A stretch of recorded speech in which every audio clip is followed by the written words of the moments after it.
Welcome to अपना blog. चलो walk करें। और आज हमेशा की तरह मैंने सुबह से लेके क्या क्या किया मैं अभी बता दूंगी आपको। और आपने क्या क्या किया आज सुबह से, और आप वॉक के लिए निकले हैं कि नहीं निकले हैं तो कितनी देर आपने वॉक किया है, किसके साथ किया है वो भी बताइए। आज क्या खाया क्या पिया वो भी बताइए। क्या हेल्दी रहने के लिए आपने स्टेप्स उठाए वो भी बताइए। तो मैंने दिन भर में आज 20 सूर्य नमस्कार किए हैं जो मैं रोज़ करती हूँ। और मैंने बहुत ही हेल्दी खाना खा के अभी रात के खाने के बाद का वॉक शुरू किया है। और अब जैसे आपको पता ही है कि ये चैनल हमने बनाया है एक दूसरे को वॉक के लिए और हेल्दी चीज़ों के लिए मोटिवेट करने के लिए। तो मोटिवेट होते रहिए, चलिए साथ में वॉक करते हैं। जो लोग अभी भी सोच रहे हैं कि वॉक करेंगे सुबह निकलेंगे और जो जिनसे हो ही नहीं रहा है, तो प्लीज़ आज से ही चलना शुरू कर दीजिए, अपने हेल्थ के लिए अच्छा है। और बाकी चलिए आज एक नया टॉपिक लेते हैं कि चलो चलते चलते थोड़ी गॉसिप हो जाए, क्योंकि अकेले चलने में वैसे भी बोर होता है, लेकिन अगर अकेले चलेंगे नहीं, अगर साथ में तो किसी और के साथ में चलेंगे तो उतना टाइम हम धीमे वॉक करते हैं। तो ये एक नया अच्छा एक सुझाव आइडिया आया है, किसी ने मुझे दिया है कि आप जब रील बनाते हो तो ही एक आध कोई टॉपिक अगर आप निकालें तो उस पर गॉसिपिंग हो सकती है। मतलब वॉक के वक्त अगर आपका मन गॉसिपिंग से असंतुष्ट रहा है तो वो भी आप पूरा कर सकते हो। तो किसी ने ये सही कहा है, मुझे उसका आइडिया बहुत पसंद आया। तो चलिए आज कौन सा टॉपिक ले। आज मेरे ख्याल से एक कॉमन टॉपिक सबके लिए होता है कि मन ही नहीं करता है उठने का जल्दी, और मन ही नहीं करता है वॉक का जल्दी। तो ये सबके साथ होता है बिकॉज़ हम अपने लाइफ में इतने बिज़ी रहते हैं मेंटली, फिज़िकली, इमोशनली, कि हमारा बाकी कुछ करने का मन नहीं करता है। काफ़ी बार बहुत ज़्यादा फिज़िकल काम रहता है तो बॉडी थक जाती है। काफ़ी बार मेंटल प्रेशर बहुत रहता है काम का, जैसे वर्क फ्रॉम होम रहा तो उस वक्त को तो आपको इतना मेंटल प्रेशर रहता है कि दिमाग इतना थक जाता है कि बाद में उठने का ही मन नहीं करता है, कुछ काम करने का भी मन नहीं करता है। तो घर से बाहर निकलना बहुत दूर की बात है। कुछ लोग बहुत इमोशनली थक जाते हैं। कुछ टेंशन हो, कुछ हुआ है घर में, कोई बीमार है या फिर और कोई टेंशन है, किसी को कुछ टेंशन है, तो जो इमोशंस रहते हैं, भावनाएं रहती है, गुस्सा रहता है, डर लगता है, मन हर्ट हुआ रहता है, बहुत ज़्यादा तकलीफ़ में रहते हैं।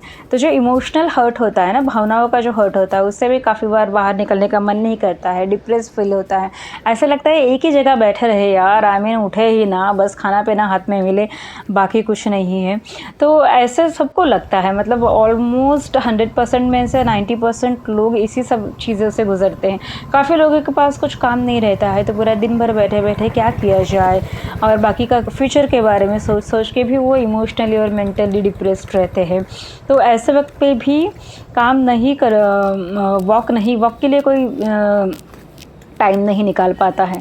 और ये सब नॉर्मल है, सबके साथ होता है। काफ़ी बार क्या होता है ना कि काफ़ी बार हम जैसे एक एज में आए उसके बाद हमारे शरीर में काफ़ी सारी डिफिशिएंसीज़ होती रहती है, vitamin A, B, D, C, D और बहुत कुछ। उससे भी अपना मूड बदलता है, हमें बहुत डिप्रेस्ड लगता है, किसी से बात करने का मन नहीं करता है, कुछ करने का ही मन नहीं करता है, और ऐसा लगता है कि एक जगह पड़े रहे, बस कोई हमें देखे भी ना, बस खाने पीने मिले और हम एक कोने में जाके पड़े रहे। तो ये सबके साथ होता है, नहीं ऐसा नहीं। लेकिन अगर उससे बाहर निकलना है आपको, बार बार अगर ऐसे लग ही रहा है कि सब कुछ अच्छा है फिर भी डिप्रेस लग रहा है, तो आपको बॉडी टेस्ट करनी ज़रूरी होती है, जिससे आपको पता चले कि आपके शरीर में क्या डेफिशिएंसीज़ है, और उस हिसाब से हम फिजिशियन के पास जाके उस हिसाब से दवाई या फिर जो आहार है, खाना पीना, उसमें कुछ चेंजेस करके और एक्सरसाइजेस करके, वॉक करके बदलाव ला सकते हैं। लेकिन उसके लिए खुद को ही निकलना पड़ेगा, समझना पड़ेगा कि अगर मुझे डिप्रेस फील हो रहा है, अगर मुझे कुछ करने का मन नहीं हो रहा है, तो इसका कुछ कनेक्शन हमारे हेल्थ से है कि नहीं है।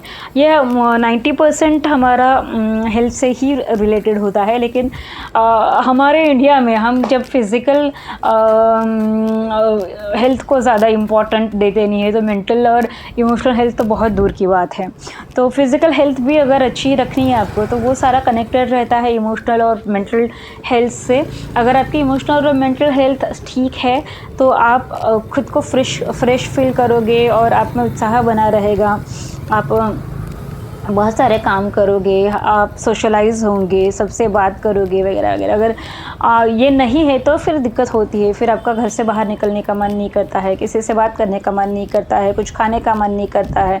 बस ऐसा लगता है कि पता नहीं हम को किस दुनिया में है और क्या कर रहा है, क्या चल रहा है, सब ऐसे बहुत धीमी गति से चलता रहता है ये ज़िंदगी। और ऐसा लगता है कि हम क्यों जी रहे हैं यार, आई मीन फिर लगता है कि अरे क्या करें, सामने वाले की ज़िंदगी कितनी अच्छी है, वो कितना खुशहाल है, किधर इतना घूमता रहता है, हम ही ऐसे बैठे पड़े हैं। लेकिन हमें खुद को पुश करने की ज़रूरत है, हमें खुद को मोटिवेट करने की ज़रूरत है, हमें जाके बॉडी टेस्ट करके खुद के बॉडी का ध्यान रखने की ज़रूरत है। जब हम अपने खुद की बॉडी का, मन का और इमोशंस का ध्यान रखेंगे तभी हम हेल्दी हो पाएंगे।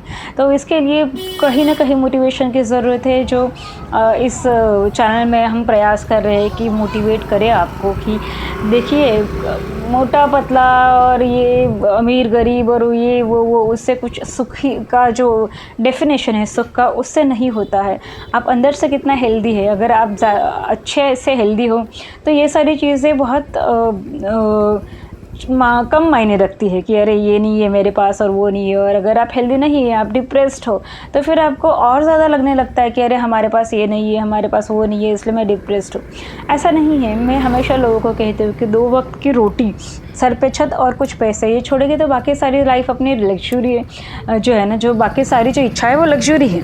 वो नहीं है तो भी हम ज़िंदा रह सकते हैं, लेकिन ज़िंदा रहने के लिए सबसे ज़्यादा इम्पोर्टेंट है अच्छी हेल्थ। अगर आपकी हेल्थ बहुत अच्छी है तो आपको बीमारियां बहुत कम होंगी और उसके हिसाब से फिर आपको बहुत कम पैसे लगेंगे, आप खुश रहोगे मेंटली, इमोशनली, फिज़िकली। तो काफ़ी सारी चीज़ें सॉल्व हो सकती है ना। देखिए शरीर है, मानवीय शरीर है, उसको कभी भी कुछ भी हो सकता है, वो बात अलग है। अगर बड़ी कोई बीमारी होती है तो वो बात अलग है, लेकिन छोटी छोटी बीमारियाँ जो है ना होती रहती है, वो काफ़ी सारी मेंटली कनेक्टेड रहती है। तो इसके लिए अगर आप मेंटली और फिज़िकली, इमोशनली हील्ड रहोगे, हेल्दी रहोगे, तो आप फिज़िकली भी उतना ही हेल्दी रह पाओगे और खुश रह पाओगे। तो मैं हमेशा सबको यही बोलती है, खुश रहिए, है ना। सारी चिंताएं दूर कर दीजिए, क्योंकि चिंता करने से कुछ बदलने वाला तो है नहीं।